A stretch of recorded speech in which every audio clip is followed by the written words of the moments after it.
ಹಿಡ್ಕೊಂಡ್ ಕುಂತಿದ್ರಿ ಆ ಕಸದೊಳಗೆ ಏನಾಕೈತಿ ಹಾವು ಬಂದು ತತ್ತಿ ಎಲ್ಲ ಇಟ್ಟು ಹೋಗ್ತೈತಿ. ಅವಾಗ ಏನಾಕ ಹಾವಿನ ಮರಿ ಬಿದ್ದಾಗ ನಿಮ್ಗೆ ಗೊತ್ತಾಗಲ್ಲ. ಈಗ ನೀವು ಹೊರಗಡೆ ಶೂಸ್ ಆಗಲಿ ಚಪ್ಪಲಿ ಆಗಲಿ ಅವೆಲ್ಲ ಇಟ್ಟಿರ್ತೀರಿ, ಅದ್ರೊಳಗೆ ಹೋಗಿ ಕುಂದ್ರು ಚಾನ್ಸ್ ಆಗ ನೋಡ್ರಿ ಇಷ್ಟ ಐತಿ. ನೀವು ಅದು ಶೂಸ್ ಒಳಗೆ ಹೋದ್ರೂ ಗೊತ್ತಾಗಲ್ಲ. ಬಂದು ಈಗ ಶಾಲಿಗೆ ಹೋಗೋ ಮಕ್ಕಳಾಗ್ಲಿ ಏನಾಗ್ಲಿ ಕೈ ಬಂದು ಅದ್ರೊಳಗೆ ಕಾಲು ಹಾಕಿಬಿಟ್ರೆ ಕಡಿಯೋ ಸಾಧ್ಯತೆ ಭಾಳ ಇರ್ತಾವ. ನೋಡ್ರಿ ಇದಿಷ್ಟ ಮರಿ ಐತಿ ಆದ್ರೂ ನೋಡ್ರಿ ಹೌದಾ ಕಡೆಯಾಗ ಬಾಟ್ರ ಮಾಡಿ ಹೌದು ಪ್ರತಿಯೊಂದು. ಈಗ ನೋಡ್ರಿ ಅದು ಮರಿ ಇದ್ದಾಗ್ಲಿಂತ್ರನ ಅದ್ರೊಳಗೆ ವಿಷ ಇರ್ತೈತಿ. ನಾಗರಾವ್ ಇರ್ತೈತಿ, ಕಟ್ಟಾಮ್ ಇರ್ತೈತಿ, ರಸಲ್ ವೈಪರ್ ಇರ್ತೈತಿ, ಸಾಸ್ ಫೀಲ್ಡ್ ವೈಪರ್ ಇರ್ತೈತಿ.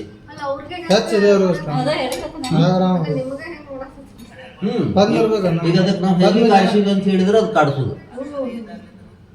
ನಾವು ಅದಕ್ಕೆ ಹೆಚ್ಚಿಗೆ ಕಾಡ್ಸಿದ್ದು ಕಡಿಯೋದ್ರ ಅದು ಬಿಡುದಲ್ಲ. ಆ ಸಣ್ಣದಿದ್ದಾಗ್ಲಿಂದ್ರ ಇಷ್ಟು ಚುರುಕ್ ಇರ್ತಿತ್ತು. ಅದಕ್ಕೆ ಇದಕ್ಕೆ ಏನಂತಾರೆ ನಾಗರಾಮ್ ಅಂತಾರೆ. ಈ ಕೆಲವು ಜನ ಏನಂತಾರೆ ಇದ್ರ ಮಿಡಿ ನಾಗರಾಮ ಅಂತ.